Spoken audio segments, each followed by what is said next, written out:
Je suis dans une période de ma vie où je reprends le pouvoir. Encore une fois, ça se fait pas facilement et il y a bien des réflexions qui viennent suite à ça. Et aujourd'hui, j'avais envie de te partager ce que personne ne t'a dit sur ton sacrifice. Bienvenue dans le podcast qui t'aide à retrouver ton équilibre au cœur du tumulte quotidien. En tant que femme au milieu des différents rôles qu'on remplit, il peut être facile de s'oublier.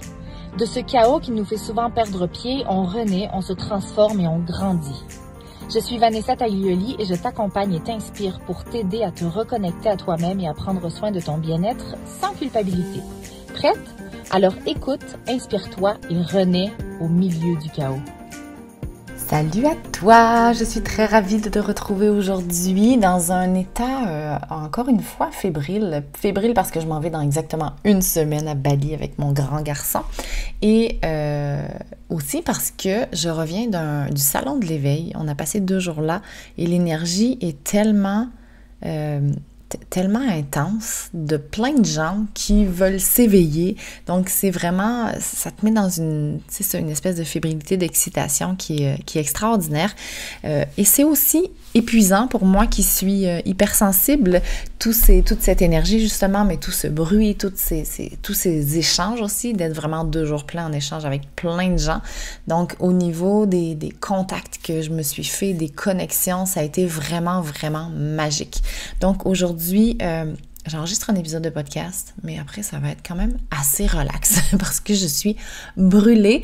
Mais j'avais envie aujourd'hui de te parler de réflexions qui sont là depuis quelques semaines. Tu sais, c'est l'été. De mon côté, la maison était plus tranquille pendant quelques semaines. Mon conjoint était parti en vacances en gros 2 semaines. Les enfants sont occupés, ils travaillent, ils vont voir leurs amis. Bref, ma fille est pas là souvent. Donc, je me suis retrouvée à avoir un calme dans la maison qui est vraiment apprécié quand on passe l'année à vivre à 6 et des fois 7 et des fois 8. Et je me suis aperçue que je respirais plus profondément. Que c'est comme si j'avais... Tu sais, j'ai pas besoin de rendre de compte, ou presque. J'ai quand même mes responsabilités de maman, mais j'ai pas de logique à ajuster, j'ai pas à m'ajuster à tout le monde autour de moi. J'ai eu un horaire que j'ai décidé, je me suis rendu compte que je me couchais un peu plus tard, je me levais un peu plus tard, mais je pouvais travailler un peu plus tard parce que j'aime ça. Je me suis écoutée. J'ai été dans mes élans, mes moments. Je passais des soirées à écrire, à me renseigner sur certains sujets. J'ai découvert les clés génétiques, donc comment ça pouvait m'aider.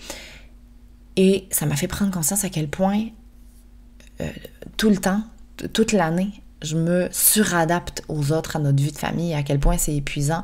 Donc, j'avais mon rythme, j'avais même un meilleur sommeil. C'était fou de me coucher un peu plus tard, de me lever un peu plus tard, d'être seule aussi dans ma chambre, ça aide beaucoup. J'avais pas de compromis à faire, encore une fois, presque pas.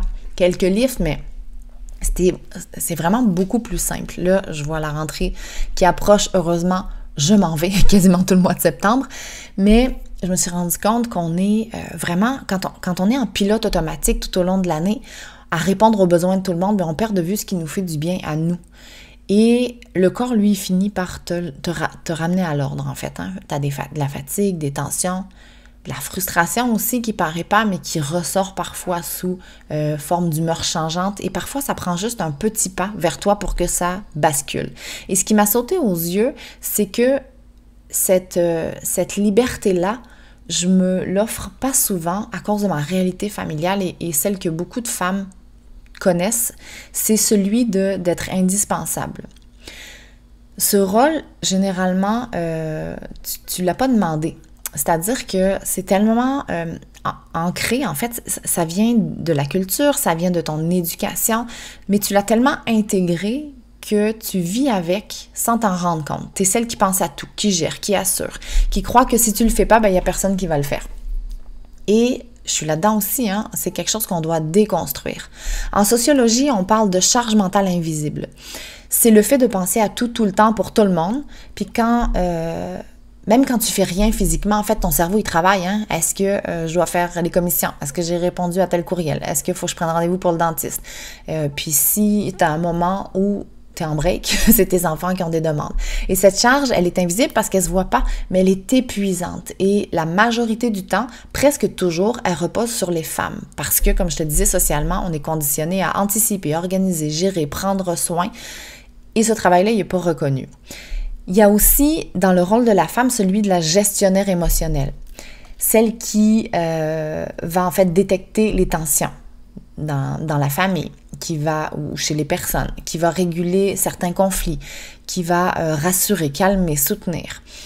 Et donc, elles prennent soin du climat émotionnel en général et elle est tout le temps là pour répondre aux besoins. Quand il y a un enfant qui va pas, qui va s'asseoir souvent dans la chambre en disant « Qu'est-ce qu'il y a? Veux-tu m'en parler? » C'est généralement les femmes qui sont sensibles à ça, à ces émotions, à cette énergie-là. On a une espèce d'intuition de maman. Mais quand on fait tout ça, on se rend compte en fait généralement qu'il n'y a personne qui prend soin de nos émotions à nous, OK? Et au-delà de la société, au-delà de la famille, il y a toi.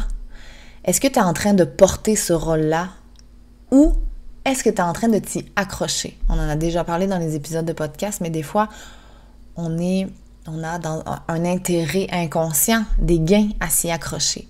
Mais à force de porter seul, on empêche aussi les autres de se responsabiliser. On empêche, j'allais dire les enfants, mais parfois même les conjoints. Donc, on pense qu'on est indispensable, mais en réalité, on fait juste s'effacer et prendre cette responsabilité-là.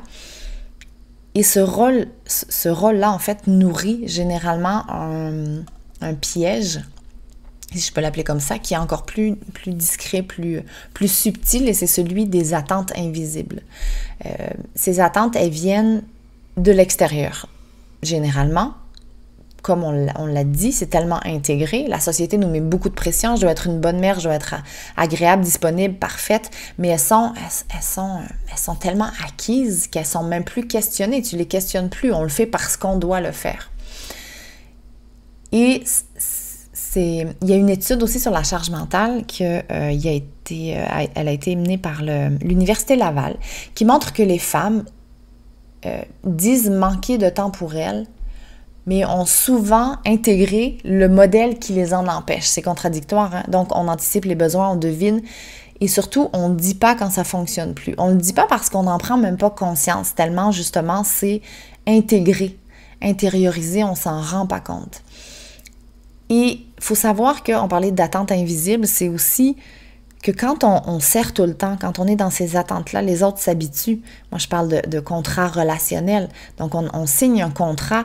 Évidemment, tu comprends que c'est implicite. On n'a pas réellement signé un contrat, là, mais on a répondu à des attentes qui font que les autres, maintenant, prennent ça pour acquis. Donc, on est dans un modèle qui est épuisant, où on répond tout le temps et qu'on peut briser, par contre. On peut dire, ce contrat-là me convient plus et j'ai envie de passer à autre chose. Puis oui, ça se peut que ça te dérange que je fasse plus ça, par exemple. Mais à partir de maintenant, ça va se passer différemment. Donc, ce modèle-là, je dis, il est épuisant parce que tu passes à côté de tes vrais besoins à toi. Alors que, comme je viens de te le dire, il suffirait de nommer les choses.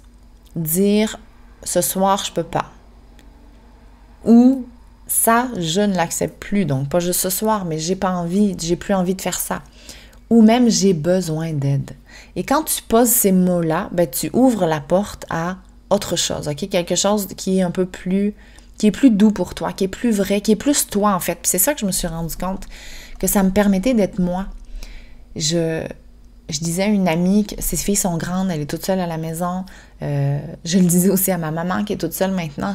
Je vous envie parce que je déteste ce mot-là, mais je prendrai quelques mois de votre vie actuellement. Puis je sais qu'on n'est jamais satisfait de ce qu'on a. Souvent, tu sais, quelqu'un qui est tout seul aimerait avoir un conjoint, mais pas tout le temps, c'est pas vrai, hein? Il y a quand même des gens qui sont bien seuls, mais je prendrai ce moment-là, tu sais. Ce que j'ai goûté pendant 2 semaines, je le prendrai pour plusieurs mois parce que, ben c'est ça, c'est épuisant, on est fatigué.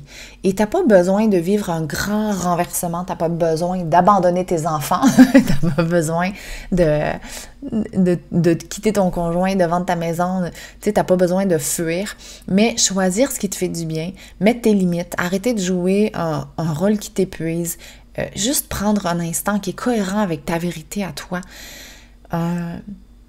Quelques minutes, quelques heures des fois. T'as pas besoin non plus d'être parfaite pour être aimée. Puis t'as pas besoin de tout faire pour mériter du repos parce que la vraie vérité, elle commence là. Elle commence pas quand tout est parfait parce que ça sera jamais parfait. Tu sais, on n'arrive jamais au bout de sa liste, on n'a jamais la situation idéale, mais quand tu t'autorises à exister autrement et quand tu t'autorises à exister pour toi, donc on a choisi d'être conjoint, on a choisi d'être parent, donc on accepte que ça vient avec certaines conditions, mais on n'est pas obligé que ça soit tout le temps. Donc juste prendre quelques moments pour toi, pour te recentrer, ça fait du bien, puis j'ai envie de mettre plus de ça dans ma vie et je cherche des solutions. Donc si c'est aller passer une soirée toute seule chez ma mère dans une chambre, ça va être ça, mais de prendre ce moment-là où je fais ce que je veux, où je me sens pas obligée de passer la soirée avec mon conjoint, parce que oui, je me suis rendu compte en fait, vu qu'il n'était pas là, que il y a des choses, des soirées, quand enfin on se retrouve, parce que c'est pas souvent, où finalement on fait quelque chose pour être ensemble, mais c'est pas ça que j'ai envie. Puis j'ai pas à me sentir coupable de dire non, j'ai envie de passer du temps toute seule, tu sais, parce qu'on se met cette pression-là de dire, ben non, mais je peux pas le décevoir. Et ça fait aucun sens. Donc, t'as peut-être juste besoin d'un moment dans ton horaire où tu te dis, là, c'est moi d'abord, c'est moi, je fais ce que je veux, je décide. Si j'ai envie d'aller m'enfermer dans ma chambre, écrire ou écouter une série ou lire ou danser ou chanter, c'est ça que je fais. Donc, c'est ce que j'avais envie de te partager aujourd'hui, que ton sacrifice, ben, il te sert pas à toi. Il sert à tout le monde sauf à toi. Et encore une fois, moi je dis toujours, j'ai pas envie de me retourner sur ma vie puis de me dire, mon Dieu, je suis passée à côté de ma vie. Donc, reconnecte-toi, prends ces moments-là pour regarder c'est quoi tes rêves. C'est là que ça émerge aussi quand on se retrouve. J'ai tellement eu de prise de conscience durant ces 2 semaines-là que j'ai l'impression d'avoir eu le temps de plus penser que dans toute l'année. Si ce que je viens de te dire te parle, OK? Si toi aussi tu as l'impression de tout porter tout le temps, et je n'en doute pas que c'est le cas, tu as l'impression d'être la référence émotionnelle, l'organisatrice, celle qui pense à tout, qui pense jamais à elle, mais écoute, je t'invite, je t'offre en fait un espace, un moment juste pour toi, et tu peux réserver un appel découverte gratuit avec moi. J'aime tellement ça parler avec vous, regarder, de vous donner des pistes de solutions, donc on va voir ce que tu peux changer par toi-même en douceur pour de vrai, puis éventuellement si je peux t'aider, ben tant mieux, et je mets le lien dans l'épisode de podcast ci-dessous. Ça va me faire vraiment plaisir de jaser avec toi. La semaine prochaine, c'est une entrevue que j'ai enregistrée la semaine passée avec Jessica Sirkowski, qui est mentor spirituel. Tu vas voir, c'est vraiment super intéressant. On va parler beaucoup d'intuition.